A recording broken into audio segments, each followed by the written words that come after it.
Hi, this is Steve.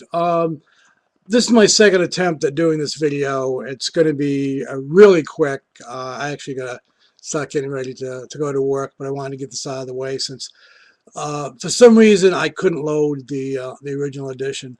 So instead of going long-winded as I tend to do, I'm just really quickly going to go over the DC 52 week 2 since I'm always like a week behind. But just really quick, what I'm going to be continuing to get, at least for a while, and what I've decided are a waste of my time and my money. So let's start with what I'm not going to be getting again. Batman and Robin. Never liked the concept of Damian. Continue not to like him. You know, as I've said before, if DC was going to do the Jason Todd thing, I would vote to do away with Damian. I was hoping when they did the reboot, this would be the first thing to go.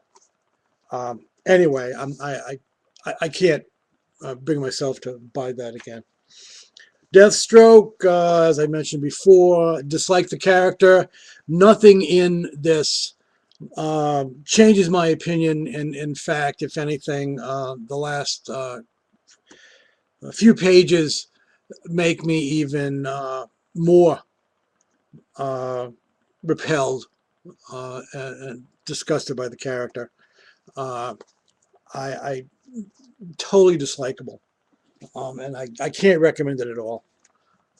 Mr. Terrific, a character that I once liked, found I wasn't crazy for him in the JSA versus Cobra miniseries, or they just, I don't know. I just didn't think he's being done very well. And in this one, it's just sad. I mean, a character with a lot of potential, and they start off with has to be the most predictable sort of thing, being taken over by an alien intelligence. And come on, didn't we see that coming? It hasn't been done too many times before. Never again. Okay, Suicide Squad. Again, another title that once was one of my favorites way back in the day. Now, dislikable characters who I guess I'm supposed to sympathize with because they show like a one-page, like, supposedly backstory. I'm like, oh, aren't they something nice about them? I can't care for them. The new Harley is disturbing. The other characters,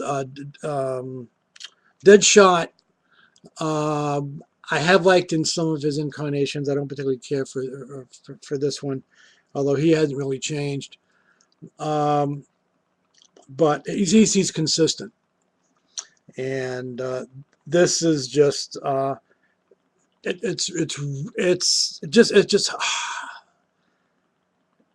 it's brutality for brutality's sake. And also the remake of Amanda Waller. Why? Horrible book. I wanted to like this, and I have to admit that I think for maybe half the book, I kind of did. Then they sort of beat you over the head with who could the human who was it who's the human DNA donor? Well, come on. I mean, it's so obvious. And the character Red, I think it's pretty obvious who she is. And it's just I don't know. Again, I don't care for it. And then the last page, where there's going to do an obvious setup and crossover, and I don't care. I feel bad because I do like Scott Lobdell, and I have to admit the art is nice and appropriate for the book, but I don't care enough to pick up a second issue. Books that I'm going to be getting, either because I really loved them, or because they had enough in there to get my attention for at least the second issue. Batwoman, absolutely. The art is yeah, it's beautiful. I'm fascinated by the story. I'm surprised that that's through this little supernatural element in there. Although again, with some of the villains in the DC universe, you really can't be sure if it really is a supernatural um, uh, a supernatural reason, or if it's something else. J.H. Williamson, H. Hayden Blackman, that color, the cover is amazing. The art inside is equally as good. Uh, we see again, I see Mr. Bones and Agent Chase, two characters who I've liked in the past, and I have high hopes for this. So that's on my pull list already. Demon Knights, same thing. I wasn't sure what to do with this. Really like the way Vandal Savage is portrayed in here. Um, Port Cannell does a nice job. I like the fact that Etrigan is not rhyming in this, although I would guess that sometimes it would work and sometimes it might not. It gets old fast, but I would like to see him do it on occasion, even just to like joke on people.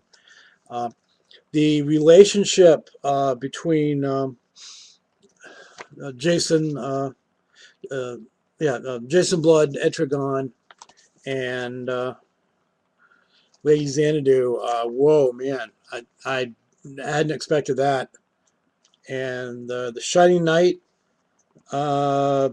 This interesting group, and I have high hopes for it, and this is on my pull list. All right, Frankenstein and the Agents of Shade. Um,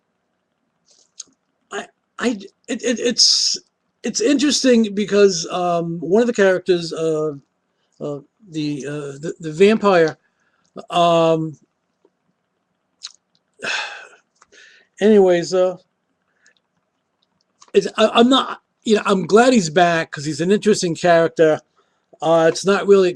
I'd probably have to go back and read it again to see if they explain what happened in the previous miniseries of this. But I like it. I like it. The characters are interesting.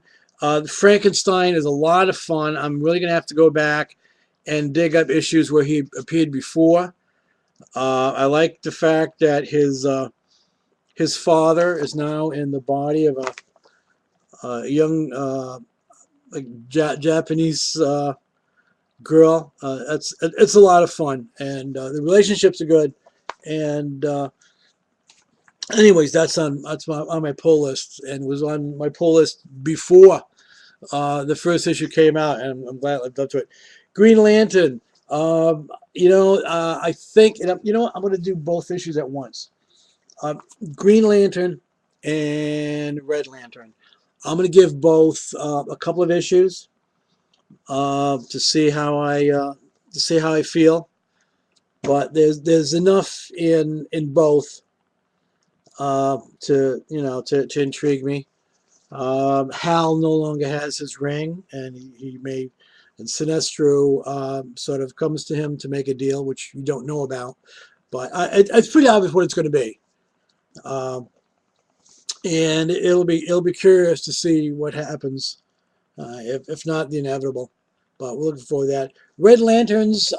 I was surprised, actually, but Pete Milligan's a good writer, so we'll give it a try. And how can you not like a cat filled with rage? Okay. Legion of the Lost, Fabian Nicieza.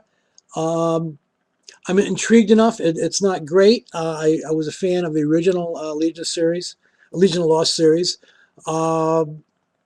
It does sort of assume that you know who some of these characters may be. I'm going to guess that maybe in a second. This is mostly a setup. I'm guessing that maybe in later issues they'll sort of fill in who these characters are, how they joined the Legion itself. But since I don't have the Legion books yet, or the main Legion title yet, we'll have to see if this is how it's connected. But interesting. I look forward to it. And we'll see what happens. Okay. The biggest surprise to me was Grifter. I knew almost nothing about the character. I expected this to be, I don't know, I guess I expected it to be like Deathstroke or something, or a Deadpool, just really, gritty, over the top, like assassin, killer, hitman, whatever. And I actually like the character. I don't know if he's the same as he was in his original in the original series, but I like the fact that there are things coming after him, in a way, and we'll see what goes on. And anyways, could they be the same characters coming after Resurrection Man?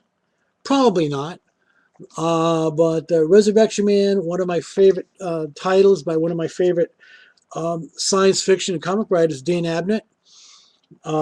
Andy Lanning, who created Resurrection Man back in the day. I loved it then.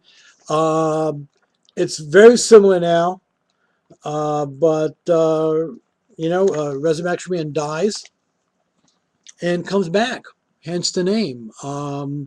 Be interesting. The two female bounty hunters, just as brutal and as sexy as they were originally. And so that's it. That's it. Split between about a half dozen keepers and another half dozen that I wanted to. This week seems better than the first week. We'll see what goes on next week. I'm going to try to wrap this up now. Thanks for listening. Peace out. Take care. Enjoy your week.